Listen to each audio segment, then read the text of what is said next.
15 years ago, I left my London apartment to live in Thailand, and 8 years ago, I became a solo parent to my son, who's now 8 years old.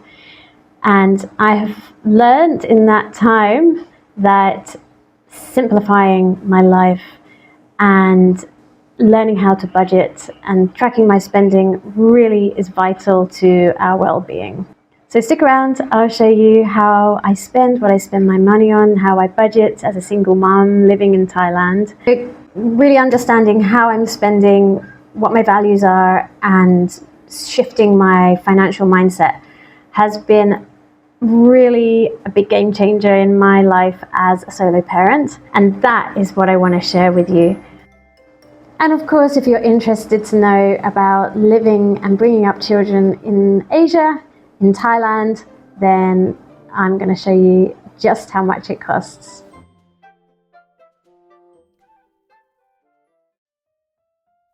This is our peanuts. I make almond butter or peanut butter at home most weeks.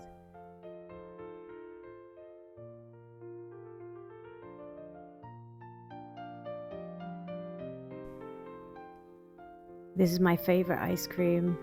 Mint chocolate chip, anybody else? This is when we went for a walk and my son loves looking for four-leaf clovers. We didn't find one. And here, this is where we walk our dog, Foxy.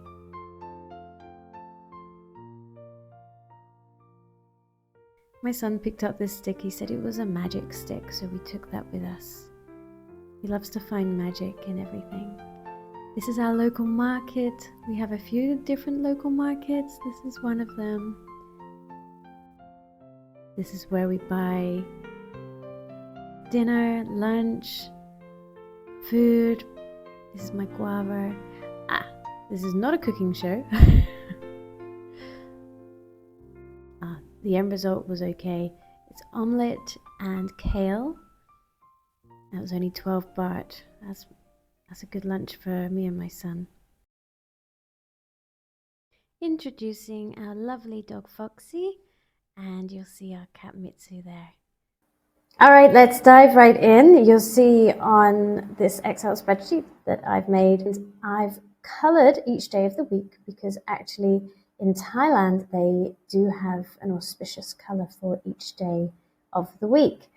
What it means, I don't know. Let's go to Monday. It's yellow. I spent 6,670 on healthcare. That was $213 US. That is my yearly checkup, but that one actually was more expensive than I had planned for. It was my health checkup and my son's vaccines.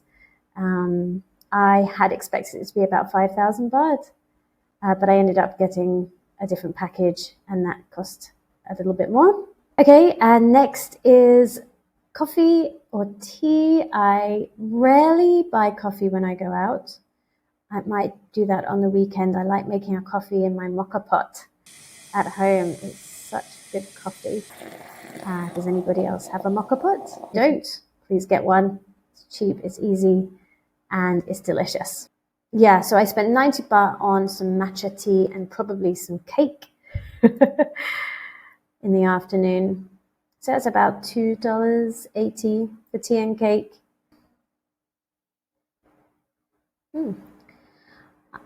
Okay, and I spent 100 baht on childcare. I think I advanced some money that day to my son's nanny. And for my food, I spent 84 baht, just 84 baht on takeaway. So I got a nice dinner for 84 baht that day. Actually, the app I use allows you to make notes on your payments. So I'm not sure if apps in the West allow that. I'm sure they do. In Thailand, we actually scan QR codes in order to pay. And each time I scan the QR codes to pay, I put a note into my app to say what I was paying for. So that's what I'm doing as I'm talking here.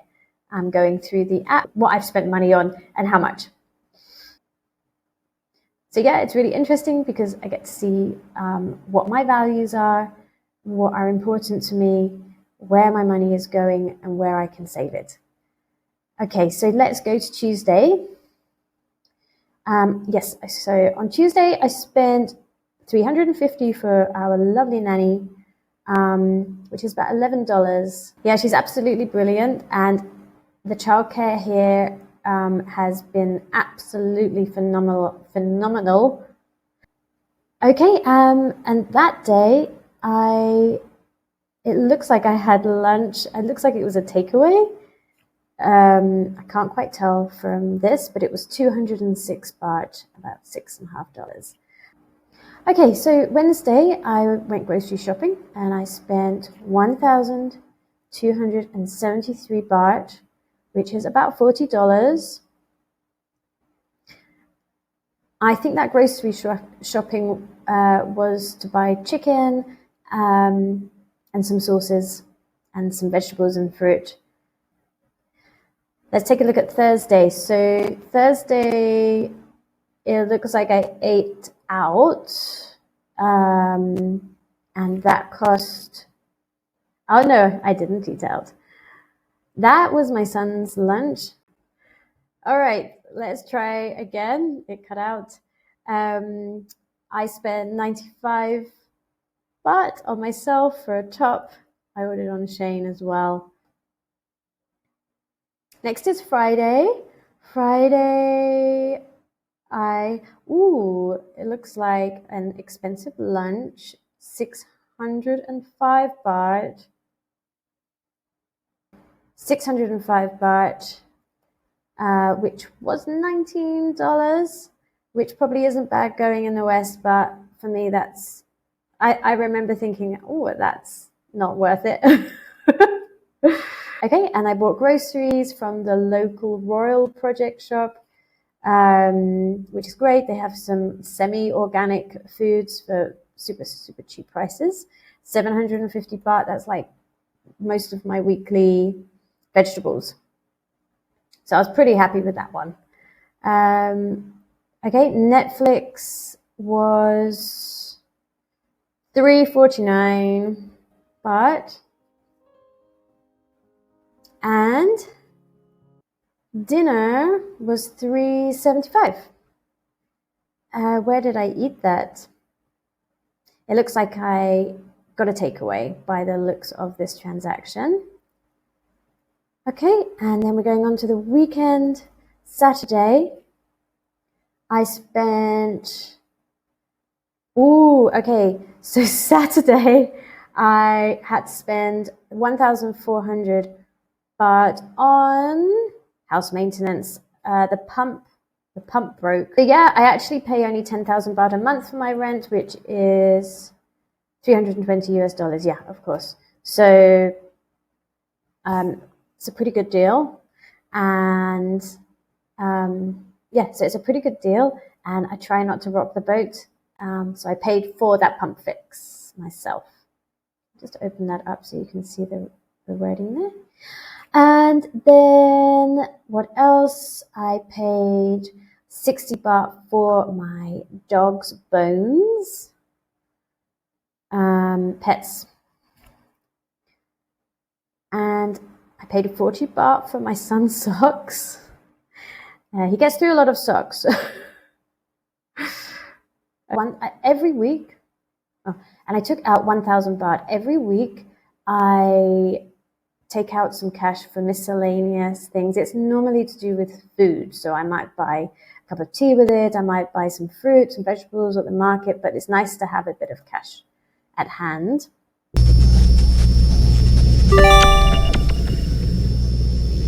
Sunday, I spent 229 baht on some clothes for my son, which was $7.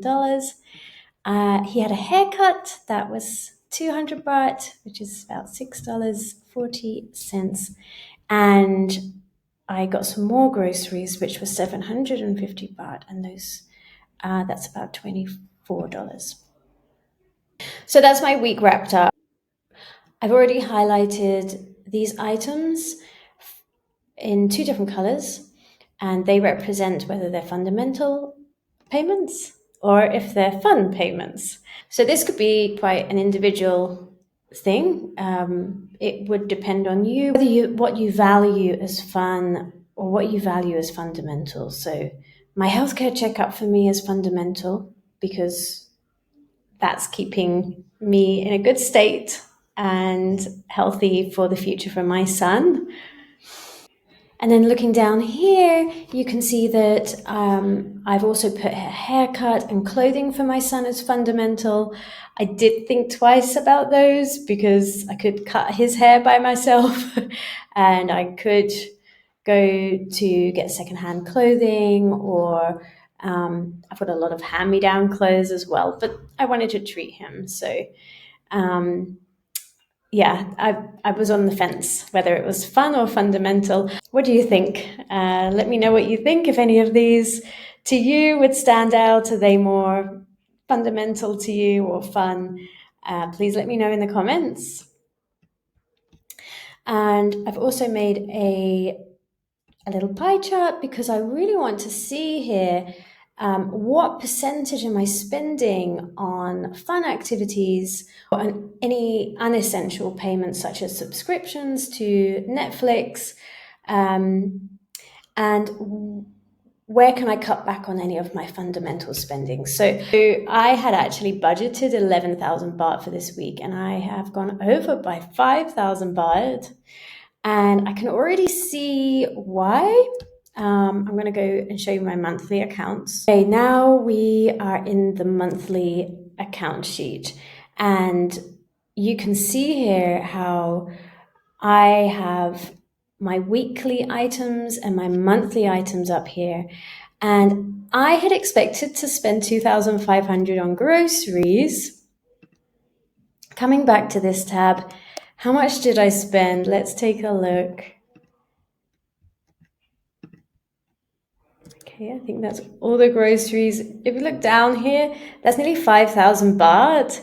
And to be honest, I'm not 100% sure what happened last week, but I think that a few unexpected payments came up there. So that's something I need to look out for next week. Some other unexpected payments definitely were my son's haircut. I had not planned to get his haircut or buy him clothes. Yeah, but I hadn't planned any of these payments. So those were payments that I hadn't planned for, hadn't planned ahead for that. And the healthcare checkup was more expensive than I had planned for. So I had actually planned for about 5,000 for this, and it was about 6,600 baht in the end. So I had under budgeted there. I'd already also under budgeted for my grocery shopping. So these are the things I need to look out for in the coming weeks. And normally what I do here, once I've made a payment, then I highlight it and cross it off. So I know that that's done and paid for. So that's it. You've seen my weekly spending now. I'm really happy to share it with you. And I'm doing this because it helps me, and hopefully along the way you might join me and look at your own financial situation in a similar context. Maybe you can let me know in the comments how you go with that, and I'd be really happy to share my spreadsheet with you soon.